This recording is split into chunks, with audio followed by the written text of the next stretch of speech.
Assalamualaikum warahmatullahi wabarakatuh. Pembahasan kita pada kali ini adalah politik dalam Islam. Tidak dapat dipungkiri bahwa kehidupan sehari-hari yang kita jalani tidak terlepas dari yang namanya politik.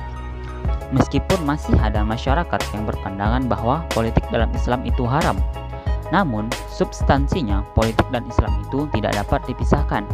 Karena ajaran dalam Islam tidak hanya berkisar pada persoalan-persoalan hukum Islam dan ritual saja, melainkan persoalan hidup seperti keadilan, hak-hak yang harus diberikan sesuai dengan prinsip-prinsip Islam dan sebagainya.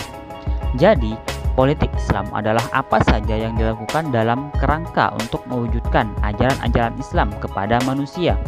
Namun, demikian perlu dilakukan cara-cara yang strategis dalam melaksanakan hal itu, supaya mendapatkan hasil yang sempurna dan ideal.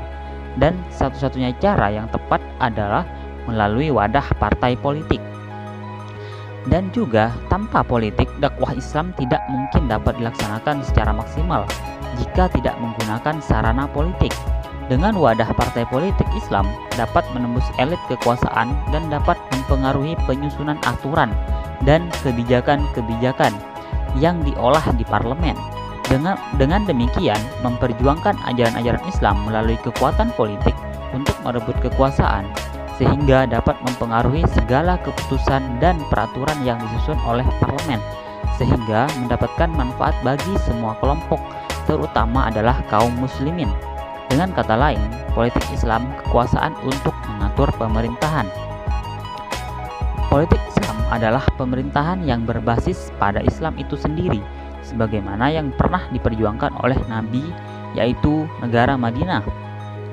Politik Islam itu memiliki pengertian yang sangat luas, tergantung pada perspektif apa yang dipakai untuk mengartikan politik itu sendiri.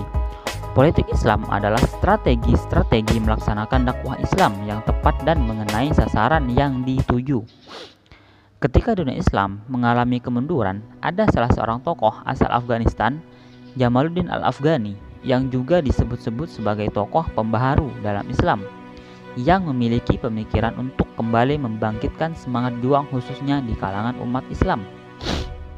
Pembaharuan pemikiran Islam Jamaluddin Al-Afghani dilatar belakangi oleh kondisi real masyarakat dan dunia Islam yang dilanda keterpurukan dan keterbelakangan, baik dari aspek kehidupan sosial masyarakat maupun dari aspek kehidupan keberagamaan yang berada pada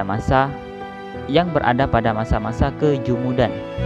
Hal demikian ini terjadi di samping karena persoalan internal umat yang telah salah memahami ajaran agamanya, maupun karena persoalan eksternal yang diakibatkan oleh penjajahan dunia barat, terutama Inggris yang mampu menaklukkan negara-negara Islam. Berdasarkan kondisi real masyarakat muslim dan dunia Islam saat itu, maka Jamaluddin Al-Afghani mengadakan penataan dengan pendekatan rasional dan pemikiran bebasnya, melihat ajaran yang diyakini sebagai sumber kebenaran dan bahkan telah mampu mengantarkan umat pada kejayaan masa lalunya. Untuk menumbuhkan kembali kekuatan pertahanan umat dan dunia Islam, maka Jamaluddin Al-Afghani menggagas konsep solidaritas umat yang dibangun atas dasar kesatuan dan persatuan umat dan dunia Islam. Kemudian dikembangkan menjadi kesatuan ideologi politik dalam kerangka kesatuan dan keragaman, lalu diberi label dengan pan-islamisme. Ide pembaharuan Jamaluddin Al-Afghani dengan pan-islamismenya sebagai ideologi politik mampu menginspirasi umat Islam dan dunia Islam ke dalam persatuan, bahkan menumbuh kembangkan semangat nasionalisme di kalangan umat dan negara-negara Islam. Sebagai bukti konkret, dunia Islam mampu mewujudkan lembaga-lembaga resmi yang beranggotakan negara-negara yang berpenduduk muslim sebagai wadah untuk membicarakan kepentingan Islam, dan dunia Islam seperti OKI, CIC, dan lembaga lain yang dianggap relevan dengan perkembangan zaman dan kebutuhan umat dan dunia Islam sampai hari ini.